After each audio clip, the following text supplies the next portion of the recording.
Faleminderit, Leon. Përshëndetje të gjithëve. Good evening to everybody. Thank you very much for having me here and also pushing me to speak English in my country. No problems, I will do that.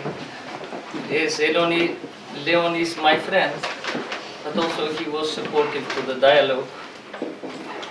And his organization, in fact, worked to contribute that this Brussels dialogue be understood better, not only in the Kosovo public, but I would say also region-wide. I'm sure this tonight's gathering serves the purpose of understanding better what was the Brussels dialogue, what are the progress and challenges, and I even saw that you want me to talk about the future topics, which is interesting, and I will try to shed some light over that, given that we presented to Brussels a document in which we listed the topics and concepts that we think should be addressed in the next phase. Well, to start with some optimistic note, I personally consider that the Brussels dialogue, within the 4 years or more of its operation and involvement of the three parties, have been giving important results in many directions, but I will mention some of them. First is that it has helped improve the life of citizens in both states, Kosovo and Serbia, because through the dialogue we address some differences in between two states and established interstate relations in all areas the agreements are achieved, based on the international standards and based on Kosovo law. So I believe that especially technical dialogue brought better quality in freedom of movement between two states, in free trade, in IBM cooperation between two states in the border management issues, and many other fields. When I say better, would like to make it more clear. Before the Brussels Agreement, we had an asymmetry between two states in these areas. For example, in the freedom of movement, citizens of Serbia could easily come to Kosovo, enjoy freedom of movement, but citizens of Kosovo couldn't go to Serbia or use Serbia as a transit country for third destinations. Similar was in, say it, in free trade. Serbian goods could be entering Kosovo market, but Kosovo goods was not possible to enter market of Serbia. Reciprocity based on the agreements, I think, has established what should happen between countries who seek good neighborly relations, and that is to implement the European and international standards in cooperation between both states. Further, we move to also address some reparation issues from the war times, such as returning the civil registry books to Kosovo, which were taken during the war. Of course, we couldn't return the original books. What was possible in the agreement is scanned copies, but verified by ULEX, and still is in a way the cadastral document returned to Kosovo. Further, we had very important agreement also on regional cooperation, which presumed Serbia removing obstacles for Kosovo to become member of regional organizations and initiatives. Altogether, this was the technical dialogue which, according to my opinion, paved the way for the normalization of relations dialogue. I must say that since I was the chief negotiator of the technical dialogue, there was huge skepticism among the public opinion in Kosovo, and I think people were right that they didn't like the dialogue with Serbia. Regardless that we explained that it is about good neighborly relations, it's about fulfilling the European Union criteria for Kosovo as a state to get closer to European Union. two major reasons were lack of apology of Serbia for the genocide it has exerted in Kosovo during the war period, and also that Serbia was not yet ready to recognize independent state of Kosovo. I personally understood very well our people, because being one of the leaders of the movement for independence, I was together with my people when Serbia was applying, at that time, Milosevic time, applying genocidal policies against Albanians in Kosovo, so I could very easily understand the reaction. Anyway, we, leadership of Kosovo, decided to think more towards the future, to not forget the past, to make sure that it will never happen again against my nation, the genocide that has happened, but move the country towards our vision of Euro-Atlantic state of Kosovo. In the normalization of relations dialogue, which took place since October 2012, it was at Prime Minister's level, and it was direct facilitation by HR Ashton.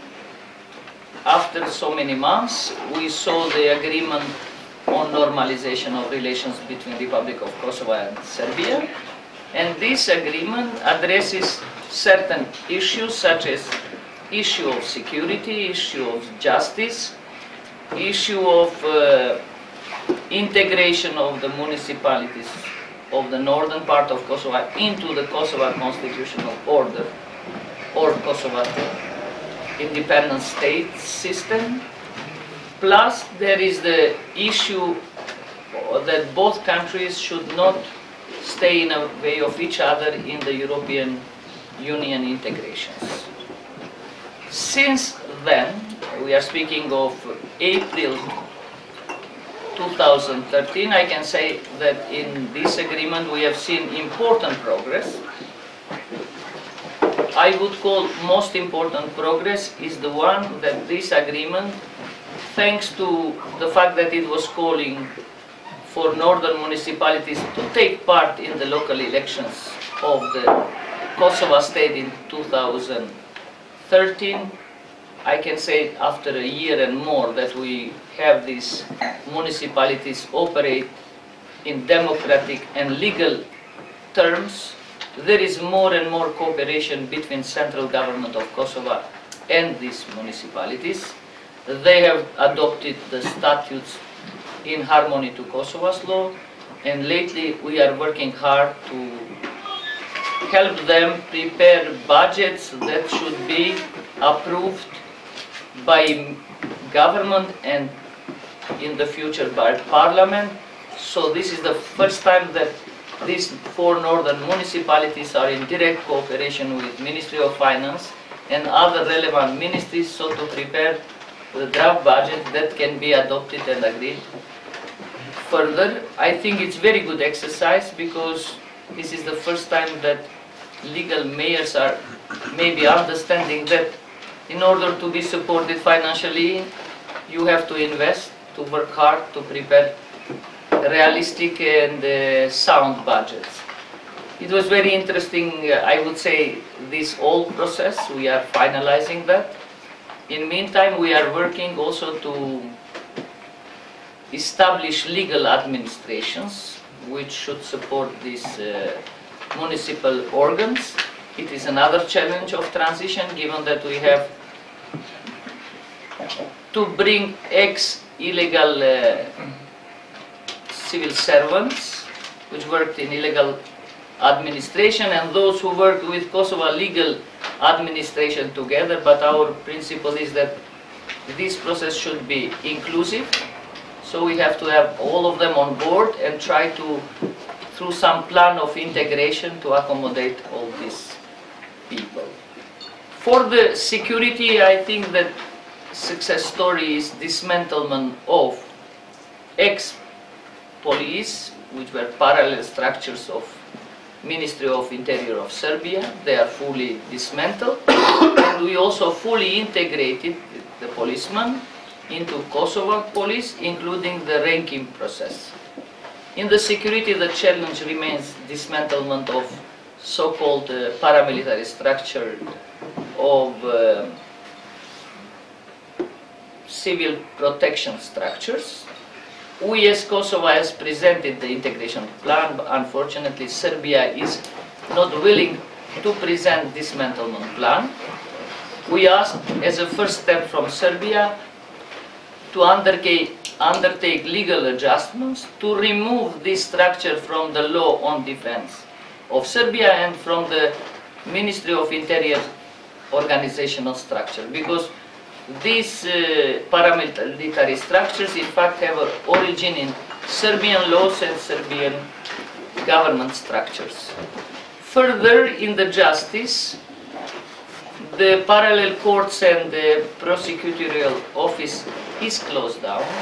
However, the implementation plan is still open, which means that we still couldn't establish what we agreed in Brussels, and that's it, to have this basic court, which will apply to 7 municipalities and shall operate under the unitary system of justice of Republic of Kosovo. And also there shall be 1 prosecutorial office operating again based on Kosovo law. Why we couldn't close this implementation plan this year was due to Serbian elections, national elections, then came Kosovan national elections. And I think that to close this issue and start concrete implementation should happen in the next phase. The other issue that I want to raise with you is about association of Serbian majority municipalities. I must say that we still didn't start even designing the implementation plan. This was a responsibility of the management team that was appointed by Kosovo Ministry of Local Governance. However, they were delaying in presenting the draft statute for this association. Then we, Government of Kosovo, presented to Brussels draft statute. This was presented in December last year, and according to the Brussels agreement, the Association of Serb Majority Municipalities shall follow the model of existing Association of Municipalities of Kosovo. And it is going to be a body that will help some coordination between municipalities, but I have to say to you what it is not going to be. It's not going to be any structure with executive powers, because I am sure you have these dilemmas listening different voices over it. Kosovo's law on local governance that provides for us association makes it clear that associations are bodies that help coordination among municipalities. In this case, this association will help coordination among municipalities with majority of Serbs. There are other things to share with you. For the future, what we plan, maybe we can go through questions and answers, because I think I exhausted my 10 minutes.